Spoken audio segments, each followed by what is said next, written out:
오늘 국무회의에서 대선 날짜가 6월 3일로 확정됐습니다. 그에 따라서 본격적으로 여야 잠룡들의 출마 러시가 이어지고 있습니다. 먼저 탄핵 정국에서 여권 잠룡 지지도 1위에 여러 번 올렸던 김문수 노동부 장관이 사표를 내고 대선에 뛰어들었습니다. 지금 대한민국은 어려움에 처해 있습니다. 지금이야말로 위대한 대한민국을 다시 일으켜 세워야 할 때입니다. 대학을 졸업하고 또 취업하지 못해서 꿈을 펴지 못하는 청년들이 여전히 많습니다. 이런 현실을 마주할 때마다 가슴이 아픕니다. 모든 경제 주체가 함께 나서야 합니다. 그동안 여러분과 함께 할 수 있었던 시간이 행복했습니다. 여러분 사랑합니다.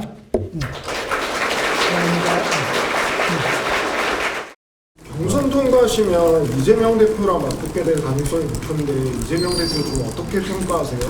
제가 도지사 할 때 성남시장을 했고요.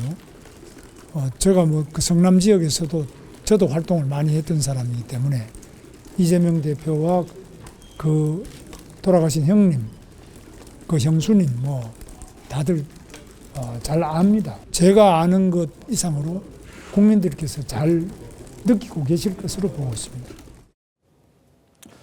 오 대변인님, 국태민안이라는 말도 했고요. 방금 들으셨습니다만 윤석열 전 대통령에 대한 또 안타까움, 또 이재명 대표에 대한 얘기들, 성남시장 할 때 나 경기도지사였기 때문에 이 대표의 형수님 잘 안다, 이런 얘기도 또 했습니다. 어떻게 들으셨습니까?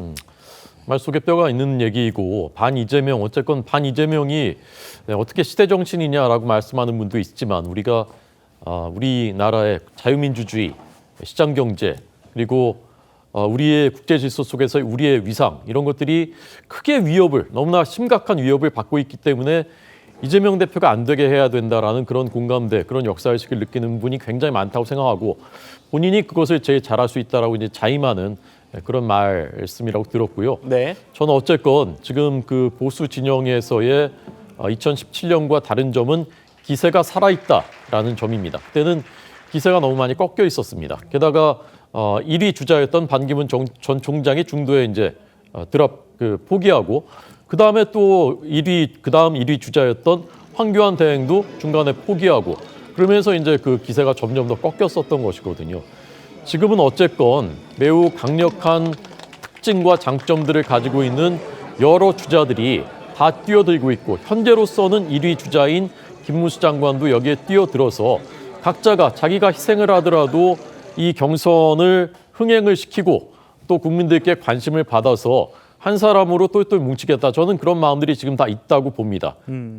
그때처럼 분당도의 조짐도 전혀 없는 것이고요. 그래서 지금 이런 시대 정신 속에서 우리가 이 대한민국을 여기서 미래를 망칠 수는 없지 않느냐라는 그런 마음들, 헌신의 마음들이 다 있기 때문에 이번 경선 저는 좋은 방향으로 흘러갈 것이라고 봅니다. 예, 김문수 전 장관이 이렇게 유력한 대선 주자로 급부상하게 된 결정적인 장면이 있습니다. 많은 사람들이 이 장면을 꼽습니다. 다시 보시죠. 지금 국무위원들도 모두 자리에서 일어나서 국민 앞에 사죄 드리세요. 사죄합니다 하십시오. 시작! 제가 다시 한번 하겠습니다.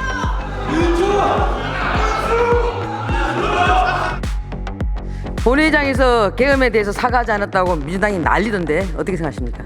저는 이 계엄은 내란이라든지 이렇게 바로 계엄은 내란과 같은 것이다라는 이런 정의에 대해서는 동의할 수가 없습니다. 국민의 투표로 뽑힌 대통령은 불법 계엄을 통해서 불법인지 아닌지를 봐야 될 거 아닙니까? 왜 의원님이 판사입니까? 왜 불법이다 아니고? 서 변호사님, 저때 이제 꽃꽃 문수로 보수층의 지지를 좀 크게 얻는 그런 장면이었습니다. 어떻게 보셨어요? 그러니까요. 김문수 장관이 그래도 보면 좀 강직하고 그리고 본인의 소신에 따라서 좌고우면하지 않는 모습을 보여줬던 부분이 아마 보수의 또 강성 지지층 또는 보수에서 어떠한 이런 이번 계엄과 관련한 어떠한 탄핵과 관련해 가지고 반대하는 입장을 가지신 분들에게 상당한 많은 어필이 된 것은 사실인 것 같습니다. 그래서 뭐 여러 지표 뭐 어떤 꼭 여론조사를 꼽지 않더라도 뭐 수많은 여론조사에서도 뭐 국민의힘 지지층 내에서만 보면 좀 단연 지금 앞서 있는 것은 사실인데 그 순위가 뭐 1등이냐 2등이냐 이런 것은 지금 뭐 중요한 것 같지는 않습니다.